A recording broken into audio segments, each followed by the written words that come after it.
കൃഷ്ണേട്ടനെ പറ്റി വന്നിട്ട് മണിക്കൂർ ഒന്നായി. താനിത് എവിടെയായിരുന്നു? ഞങ്ങൾ ശുചീന്ദ്രം വരെ പോയി തൊഴാൻ. അത് ശരി. ഇവിടെ വന്നിട്ട് ഭാര്യയും ഭർത്താവും കൂടി തീർത്ഥാടനമാണ്. ഞാൻ പറഞ്ഞ കാര്യങ്ങളൊക്കെ ഏർപ്പാടാക്കിയിട്ടുണ്ടോ? നാളെ ഞാൻ നാറേണ്ടി വരുമോ? ആ നാറ്റുണ്ടെങ്കിൽ നാറാണ്ടിരിക്കില്ലല്ലോ. ഓ, താൻ കുറേശ്ശെ വർത്താനൊക്കെ പറഞ്ഞു തുടങ്ങിയല്ലോ. പറയിപ്പിച്ച പറയാണ്ടിരിക്കണ എങ്ങനെയാ? അതിന് വന്നേ, ചോദിക്കട്ടെ കാര്യങ്ങള്. ഞാൻ റൂമിലേക്ക് വരാം. കൃഷ്ണേട്ടൻ പോ.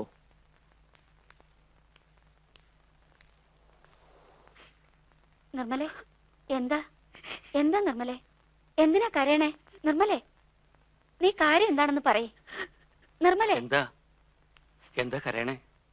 എന്താണെന്ന് ചോദിച്ചിട്ട് ഒന്നും പറയണില്ല അവള്. കൃഷ്ണേട്ടൻ വല്ലതും പറഞ്ഞോ? അയാൾ എന്തെങ്കിലും പറഞ്ഞാൽ തന്നെ നീ എന്തിനാ വിഷമിക്കണേ?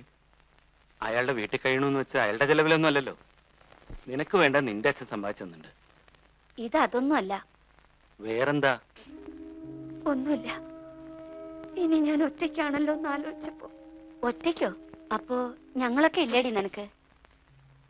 പിന്നെ വേറൊരു വിശേഷമുണ്ട്. പറഞ്ഞോ.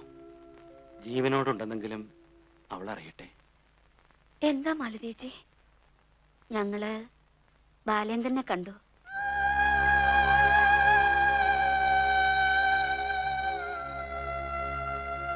എവിടെ? ഇവിടെ കന്യാകുമാരിയിൽ വെച്ച് രാധേട്ടൻ കണ്ടു.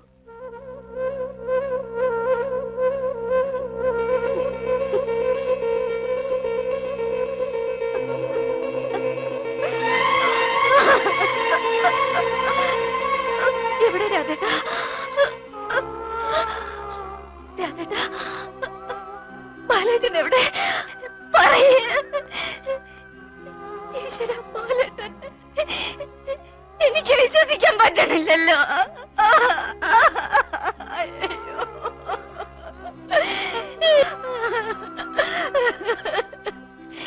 എനിക്ക് വിശ്വസിക്കാൻ പറ്റണില്ല. വിശ്വസിക്കുമോളെ, സത്യമാണ്. രാധേട്ടൻ കണ്ടു, സംസാരിച്ചു.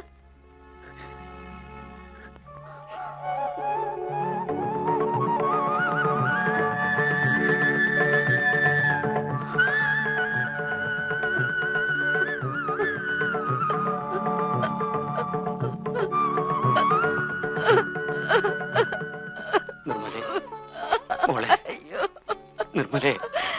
രാധേട്ടാ, എനിക്ക് കാണണം. എന്റെ ബാലേട്ടനെ എനിക്ക് കാണണം. നിനക്ക് കാണാം. സമാധാനമായിട്ടിരിക്കും മോളെ. എനിക്കൊന്നും വേണ്ട. ഒന്ന് കണ്ടാ മതി. ഞാൻ ദൂരെ നിന്ന് കണ്ടോളാം. ഒരു വാക്കുപോലും വേണ്ടണ്ട. ഈശ്വരാ, എന്റെ പ്രാർത്ഥന വെറുതെ ആയില്ല.